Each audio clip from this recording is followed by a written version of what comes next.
Eileen carefully stuffed the mirror back into the sash. Her thoughts became disorderly again. I have become senior sister? My soul is in senior sister's body?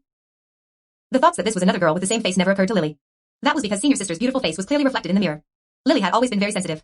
Even more so when this was the girl she always yearned for. How could she mistake her for someone else? If that was the case, then where did her own body go? Did it also transfer to this world? Could it be that she somehow swapped body with senior sister? This chapter is provided to you by Library. Show us your support by paying Library a visit. No, the probability for this kind of a logical assumption to be true was too low. Now is not the time to let her imagination run wild. Lily lowered her head again to look at her breasts. She didn't expect this breasts that made her feel slightly dizzy was actually senior sister's. No wonder it was so big. Senior sister's. Her breasts, her scent, her everything, all of these actually belong to her now? Lily unconsciously quickened her breathing, and her face was dyed by a crimson shade. To the ignorant first-year student that she was, her first love was also her secret love, or perhaps it could even be counted as unrequited love. And now she could admire and touch the body of her adored senior however she wishes. If they were still in their original world, she might even be loathed if she were to approach senior sister. However, this body belonged to her now. Couldn't this have been Lily's lucky strike? No. Something's not right. What time was it now? She just had an encounter with a night parade of 100 ghosts. Almost became the monster hound's food, and yet she was actually having dirty thoughts at this kind of place, without any sense of crisis. Maybe saying it was dirty thoughts was a little too much, but I should really be beaten up to have these kinds of terrible thoughts. As a boy, she actually used her senior sister's body to think about those terrible things.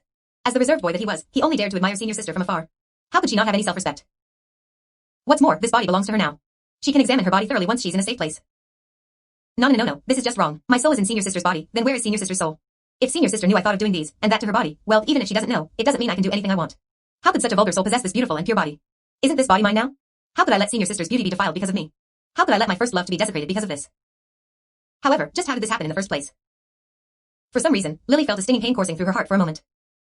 Why did she feel heartache? Apparently, once she tried to recall the last moment of her life before coming to this world, her mind became blank. What's left over was a faint heartbreak. Just why, for what reason? Young lady.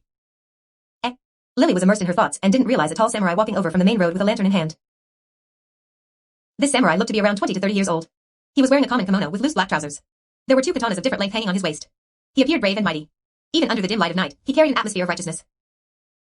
He had a healthy skin color, thick eyebrows and big eyes, wide shoulders, and his handsome face carried hints of masculinity that proved he had been through a long period of tough training. Lily jumped up in fright. Evidently, even though she's still holding up the parasol, the samurai could see her. It seemed like the parasol was ineffective against human. The good news was that the other side was also human. At least humans wouldn't bite her. Wait a moment. Will they really not bite? Even in her original world, senior sister was the prettiest girl in town. Then wouldn't she be a devastating beauty in the eyes of these ancient people? What if she was bitten in a different sense? Humans as long as they were men, humph. She also couldn't loosen her guard. Young lady, the samurai's voice was honest and gentle. Are you a human or a ghost? Lily stared at the samurai blankly. When she was worrying over whether or not he had any ulterior motives, the other side was already suspecting her as a ghost. Lily looked into the samurai's eyes to observe his facial expression. Combined with his questioning earlier, he didn't seem like a bad guy. But she must not be careless. Two-faced beasts also existed in ancient times. I am lost. Lily felt very shameful to be talking to other people with such a girly voice. However, this was senior sister's voice. What could she do about it? That two-faced man frowned. He grew more vigilant after hearing Lily's words. Lily felt awkward. She had her own reason, but this tone of voice sounded more like that of a female devil one came across in the middle of the night. Moreover, she was using a parasol even though it was a clear night. Even she would be suspicious of someone like that. Young lady, where did you come from? The samurai tried asking. I also have no idea where I come from. The big eyes below the samurai's eyebrows were already as round as a ball. He already unconsciously placed his bulky hand on the katana handle. Crap, the misunderstanding seemed to be getting worse. The samurai vigilantly approached Lily and sized her up. Although this charming girl was dubious, she was very unlikely to be a monster. What's your name? The samurai extended his hand and grabbed Lily's arm. The position he grabbed was a little high. His powerful arm grabbed hold of Lily's soft and tender inner arm. Lily started trembling within seconds. This chapter is provided to you by Library. Please visit Library to show the translators your appreciation and stop supporting the content thief. Slap. She reflexively slapped the samurai's face. In truth, Lily was a little scared after slapping the samurai. After all, she had a female body. Of course, even if she was a boy, there's still no way he'd be able to beat a samurai from this uncivilized era. However, it was precisely because he had the mind of a boy that Lily didn't want to be touched by a man. The samurai's face felt like it was heated up by fire. Naturally, he was angry, but on second thoughts, this also eliminated the doubts he had about the girl in front of him. If she was a monster, then she ought to try to seduce him in every possible way, and after he lost his vigilance, she would bare her fangs and attack him. And Lily's reaction was more like that of an arrogant young lady. Looking at her fair skin again, as well as the quality of her clothes, she should be the daughter of a well-off family. Facing a noble young lady like this, even if he was angry, at least 70 to 80% of it had dissipated. The samurai didn't get angry. Rather, he retreated half a step and said, sorry. That was rude of me just now. You must know that there is a night parade tonight.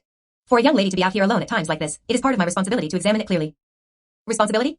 Lily looked at the lofty samurai, who was carrying katanas and a lantern with calligraphy writing. Could he be someone from the government office? The samurai explained, I am known as Hojo Yujizane, in charge of the night patrol of Kamakura City tonight. Of course, I made sure to confirm the night parade is already gone before I dare to come out and patrol. Can I please ask the young lady for your name? Lily thought to herself, since he had already given his full name, if she only introduced herself with a given name, that would be a little thoughtless. She honestly didn't want to have anything to do with this man, but if he was really a night patrol dispatched by the government, then she did have something to request of him. It should be more fitting to introduce herself with a surname. However, she didn't have one to begin with. Kagami Lily. Lily suddenly blurted out that name. This name suddenly popped up in Lily's mind. This was to remind her of Senior Sister's beautiful face that was reflected in the mirror, and also to remind herself to protect her beauty and purity in this other world. She had no idea why she was carrying this mirror. And this old-looking copper mirror might be a rare item that even demons yearn for, too. Thus, that was how she came to choose this as her surname. Mirror, come with me and journey together. In this world with no science and technology, this was the only medium that allowed her to see her own beauty. Hojo stared blankly for a moment. It seemed as though he was fascinated by this name, such a beautiful name. Lily was indifferent to his careless remark.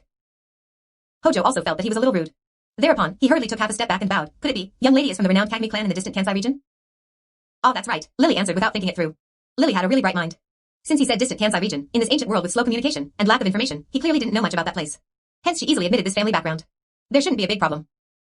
Why is young lady out here all alone? Tonight is July 15th, the night of Ghost Festival. This Hojo unintentionally informed Lily of today's date. That is, Lily was stammering as she tried to weave a reason. Then all of a sudden, a vibration came from underfoot. Earthquake? Could this place be the same as Japan, and has many earthquakes? That was the first thoughts that crossed Lily's mind. It was that wind again. The same kind of wind that made her shudder during the night parade. This is bad. Follow me quickly. That samurai didn't explain and pulled Lily towards the roadside and hid at the back of a willow. He took out a cloth with ancient writings from his bag and used it to cover both Lily and himself without asking. What are you doing? Lily asked with a slightly angry tone. SHHH, don't make any noise no matter what. Just stay quiet and look, under the cover of this cloth, as long as they don't pay special attention to us, we won't be discovered. Lily also guessed that something was about to happen, so she didn't say anything else. They just looked towards the direction where the wind was blowing from. What they saw walking out from the dense fog was a majestic demon with two golden horns sprouting from its head, blue skin, and a dark brown fur was draped to its back. The demon almost looked the same as the one Lily encountered in the night parade. However, it was even bigger. This one was almost 5 meters tall. Gosh. That's a blue demon. And such a big one at that. Cold sweat was oozing from Hojo's forehead. We must not be discovered. Otherwise, both of us are dead. She felt that the cloth was not too reliable, but Lily didn't want to reveal the Sakura parasol unless it's a crisis. Moreover, the parasol couldn't conceal two people at all. Aren't you a warrior dispatched by the government? Can you still be regarded as a samurai to hide at the side of a demon? Lily ridiculed him. If she could provoke this guy to fight with the blue demon, she could unfurl the parasol and run away regardless of the result. In order to protect Senior Sister's body, Lily hardly felt any guilt. What's more, wasn't it a samurai's job to protect the common people? Miss Kagami, you seem like a girl from a wealthy family, but how come your words are so ignorant? Lily's words had clearly hurt his pride, hence he retorted in a low voice, blue demon over the height of 2 meters is not a monster common soldier can handle. This one is at least 4 to 5 meters tall. Even if you assemble the entire army stationed in the city, there would only be disastrous casualties. It might be possible to suppress it if only Genji 3 is dispatched. Though low-ranking samurai like us can exterminate demons and protect common people, however, when facing such a powerful demon, all we can do is borrow you half of the Sanskrit cloth. Challenging such a huge blue demon with the power of one man? That's an impossible task. A warrior's courage and throwing one's life away due to ignorance are two different things. 4. Hojo kept on speaking endlessly to defend his pride as a warrior. Meanwhile, on the other side of the wide street, a tall female samurai appeared. That female samurai was facing the giant blue demon and walked over here. From visual estimation, she was even taller than Lily. She was wearing a black sleeveless blouse with a golden sash wrapped around her waist. Her short skirt was formed by 2 pieces of black clothes covering only the front and back. Her silver hair was so long that it reached her heels. On her back, she was carrying a sword so big that it was out of common sense. Her slender legs were bare, and she wore a pair of leather shoes. She was walking with elegant steps as she made her way here. Evidently, the female samurai and the giant blue demon had already discovered each other. Sharp fangs were exposed on the blue demon's already terrifying face, and the female samurai was still just as fearless as she walked towards the blue demon with confidence. Those breasts that seemed to be even bigger than Lily's were bouncing, as though they were boasting her calmness and arrogance.